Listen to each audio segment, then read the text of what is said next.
Crossing borders now, the world watched in shock and horror as a mob of Donald Trump supporters, encouraged by the U.S. president, stormed the U.S. Capitol in a bid to thwart lawmakers from their constitutional duty of certifying Democrat Joe Biden's victory.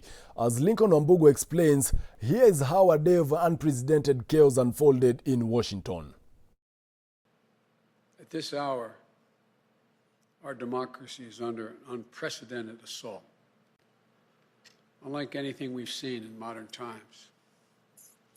An assault on the citadel of liberty, the Capitol itself.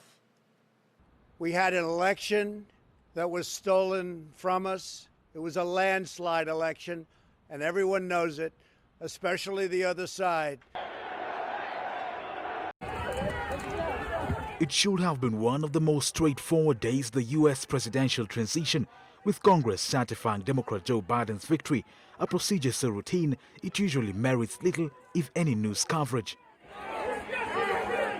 Instead, the world watched in shock and horror on Wednesday as a mob of Donald Trump supporters, encouraged by the president, stormed the U.S. Capitol in a bid to thwart lawmakers from their constitutional duty.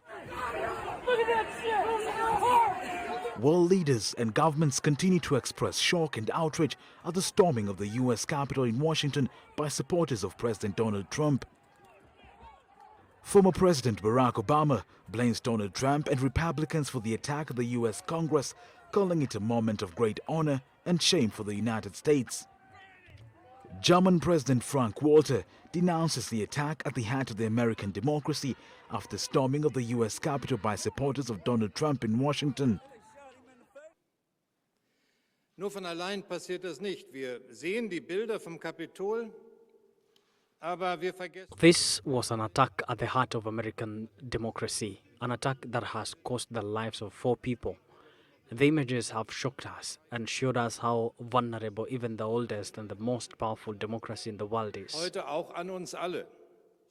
Hass und Hetze gefährden die Demokratie, Lügen gefährden die Demokratie, Gewalt gefährdet die Demokratie. British Prime Minister Boris Johnson on Twitter condemned the disgraceful scenes in the U.S. Congress. The United States stands for democracy around the world, and it's now vital that there should be a peaceful and orderly transfer of power. Israeli Prime Minister Benjamin Netanyahu said the rampage at the Capitol yesterday was a disgraceful act and it must be vigorously condemned. Lawlessness and violence are the opposite of the values we know Americans and Israelis cherish. The rampage at the Capitol yesterday was a disgraceful act and it must be vigorously condemned.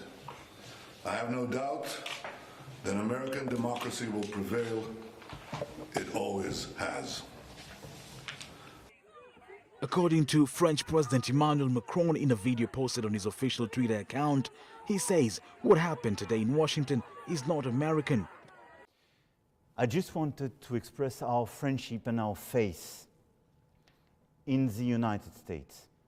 What happened today in Washington, D.C. is not America, definitely. Iranian President Hassan Rouhani said that the chaos unleashed in the U.S. Capitol by U.S. counterpart Donald Trump supporters exposed the fragility of Western democracy. What we saw in the United States yesterday evening and today shows above all how fragile and vulnerable Western democracy is. Its foundation are not solid.